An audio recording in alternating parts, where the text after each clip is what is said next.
Okay, we are continuing the laws of covering your head. So it says in Yalkut Yosef that it is an act of piety to cover your head when you're going to sleep also. Wear a kippah or a beanie or a cap on your head. You have it on you all night. However, it's not halachically required. Now, regarding children, when should your child start covering his head with a kippah? We learned that this practice brings fear of God. So it says that from the age of 3 already, he should for sure be wearing a kippah, and which is usually done by the time of the haircut. If he wants to do it sooner, then from the time that the child starts to walk. Now, what is this thing about haircut? I mentioned that there are many people who have a custom of not cutting their boys' hair until they turn 3 years old, and then they put the kippah on their head. Where did this custom come from? So in the Midrash, it talks about this. It's called in Sephardim called Chalukah. Ashkenazim call it upsherin. And the Radbaz of David ben Zimra explains that people used to come to the grave of Shimon HaTzadik, and they would light candles there, and they would make vows and donations according to the weight of the hair that was donated. Then, so for example, let's say that the hair of the child was 8 ounces, and it was, on a scale, they'll give $8 to charity. Now, this source is connected to a practice that is discussed in the Talmud and is often connected to the nazir, which is discussed in the book of Bamidbar. It says in the Torah, a man or woman shall disassociate himself by making a vow of nazirut to abstain for the sake of Hashem.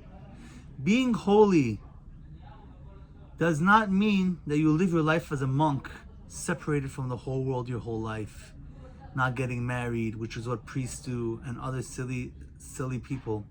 That's wrong.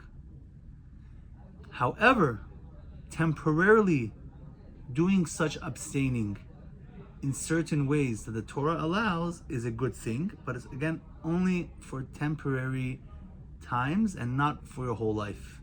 So there is a concept the Torah allows us to do this, which is to be a nazir. In the times of the biblical times, and today we don't have it anymore because we don't have the Beit HaMikdash and many other reasons. And this nazir, he was required to abstain from wine, grape products, raisins, touching a dead body, and mostly known not to cut his hair. This represents a form of asceticism, withdrawing from certain worldly pleasures in order to elevate yourself and be able to serve Hashem with greater holiness.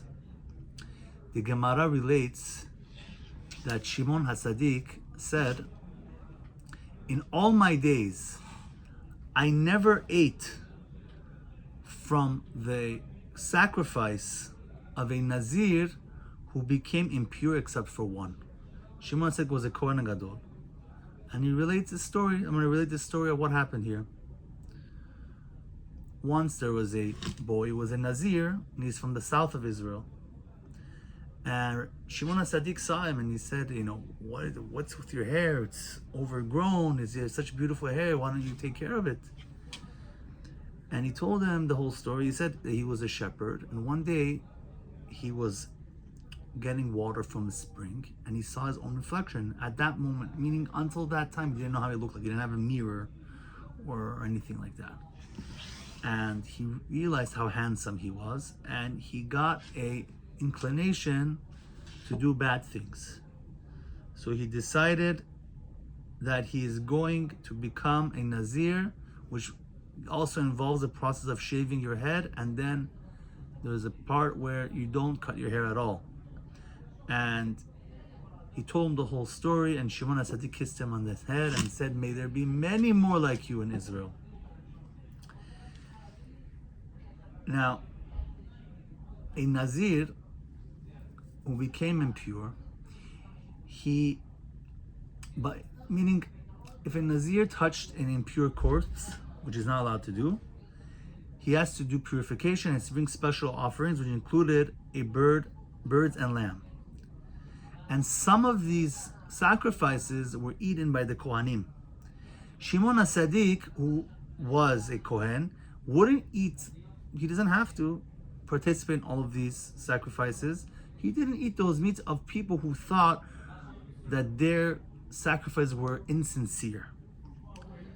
So, however, in the story of this young man from the south, he recognized that his intentions were for the sake of heaven, and they were pure, and that is why he said, "May there be more like you in Israel," and he ate from the sacrifices.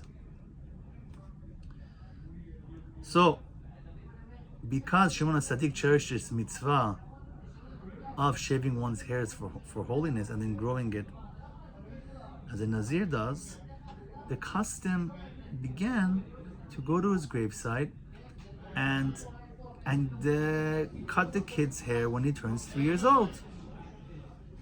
And that is the time when the child is able to be affected by wearing a kippah that will bring upon him the fear of God, as we mentioned earlier. However, most Sephardim did not follow this practice. Rav Ovadia Yosef and his sons did not follow this practice. However, there is nothing wrong with doing it. It's a nice thing to do. So, each to his own about that.